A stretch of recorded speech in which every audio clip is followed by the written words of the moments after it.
Navyug TV देख रहे हैं। आप बता दूं आपको कि आज मैं जंतर मंतर में मौजूद हूं, जहां पे यह Indian federation of trade union के लोग इस समय एक धरने पर बैठे हैं। अब देखना यह है कि इनकी क्या मांग है, किस मांग को लेकर जो इस समय धरने पर हैं। हमें अगर पोस्टर है तो पोस्टर में साफ दिख रहा है कि 4 लेबर कोड है उनको वापस लिया जाए और मुंडिका कांड के जो अपराधी हैं उनको सजा हो और जिन लोगों की मुंडिका कांड में मृत्यु हुई है उनको मुआवजा मिले। तो चलिए हमारे संग ज्यादा पूरी जानकारी के लिए मौजूद है यहाँ पे, इनसे बात करते हैं और जानते हैं कि पूरी आखिर बात क्या है। मैम, किस ऐसी क्या बात हो गई जो लेकर के आप लोग यहाँ के यूनियंस के लोग यहाँ पे मौजूद है धरना प्रदर्शन करने के लिए?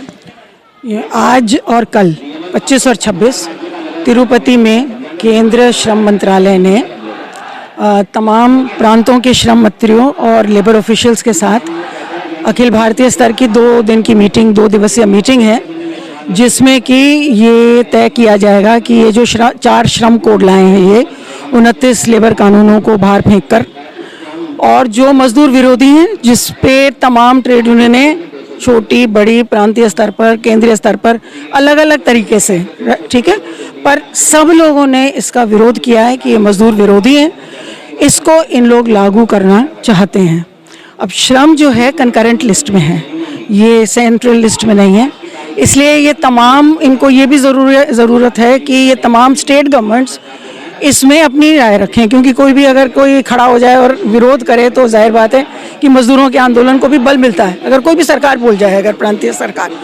तो इसलिए ये जो हमारी समझ है कि ये कोशिश है नंबर 1 कि सब सरकारों को मजबूर किया जाए कि वो स्टेट लेवल पर 4 कोड्स के रूल्स बनाएं जो सेंट्रल रूल्स प्रस्तावित हैं उसके ऊपर। और दूसरी बात है कि ये एक तरीक़ा से कंसेंसस बनाना चाहते हैं और ज़बरदस्ती सब लेबर मिनिस्टर और सब पॉलिटिकल पार्टीज़ के नाम पर थोपना चाहते हैं कि ये 4 कोड्स को लागू करें।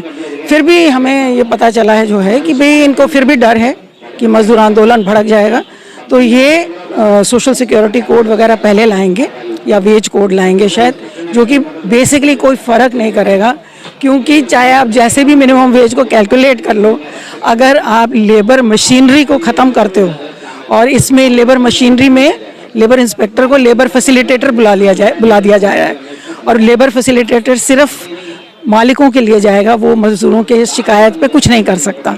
तो जाहिर बात है कि इससे वर्कर को तो बुरी हालत होगी, प्लस रिएक्शन पर इनको लगता है कम होगा, क्योंकि बहुत सारा वर्किंग क्लास आज बिना मिनिमम वेज के, बिना श्रम कानून लागू हुए उसके ऊपर काम कर रहा है। और धीरे धीरे उसके बाद ये जो दूसरे 2 कोड हैं जिसके अंदर पूरा अटैक है, जो वर्कर के right to organise, right to bargain, right to strike, right to protest है, इन तमाम के ऊपर वो पूरा अटैक बाद में लॉन्च करेंगे। और उसी के अंदर वो भी बात है कि भाई कितना वर्कर यूनियन की सहमति लिए बिना आप बंद कब कर सकते हैं और छटनी कब कर सकते हैं, तो उसका जो मार्जिन उन्होंने इंक्रीज़ किया है वो भी इंडस्ट्रियल रिलेशंस कोड में आएगा, उसको धीरे से फिर बाद में अंदर घुसा देंगे। तो इसके खिलाफ पूरे देश के अंदर इफ्टू की राष्ट्रीय कमेटी ने आह्वान किया था कि सब जगह प्रोटेस्ट होंगे, और सब जगह हमने दूसरे यूनियनों से भी संपर्क किया है, जो भी सभी लोग विरोध कर ही रहे हैं। तो कहीं पर 1 दिन का जॉइंट प्रोटेस्ट है, कहीं पर 2 दिन का जॉइंट प्रोटेस्ट है। इफ्टू की तरफ से आज ये प्रोटेस्ट भी रखा गया है, और कल जो है जॉइंटली डिस्ट्रिक्ट्स के अंदर प्रोटेस्ट भी होगा, तो इसलिए आज ये प्रोग्राम है। मुंडिका हत्याकांड की जो बात हुई, इसमें आपने कहा कि आरोपियों को गिरफ्तारी हो, बट लेकिन मनीष जो था, जो उसका बताया था आरोपी है, उसके तो गिरफ्तारी हो जाए।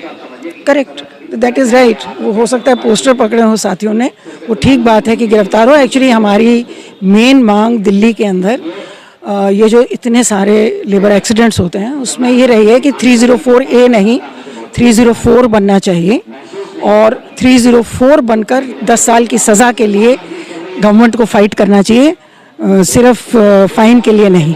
अगर मालिकों को जेल होगी, ओनली देन वर्कर की लाइफ प्रोटेक्ट हो सकती है, और अगर फैक्ट्री इंस्पेक्टर्स के ऊपर क्रिमिनल नेग्लिजेंस के कार्रवाई होगी तब जाकर वर्कर्स की लाइफ प्रोटेक्ट होनी चाहिए। और अनफॉर्चुनेटली ये जो 4 लेबर कोड आ रहे हैं, इसमें तो ये जो सारे सेफ्टी मेजर्स हैं जो कि लिखे भी हुए हैं मौजूदा कानून में, लागू हो रहे हों या ना लागू हो रहे हों, परंतु ये भी सब खत्म हो जाएंगे।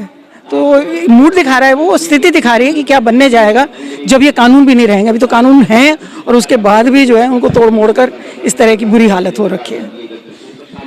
तो अगर सरकार आप लोगों की बात नहीं सुनती है, आपने कहा दो दिन का धरना प्रदर्शन है, तो उसके बाद आपका अगला कदम क्या होगा?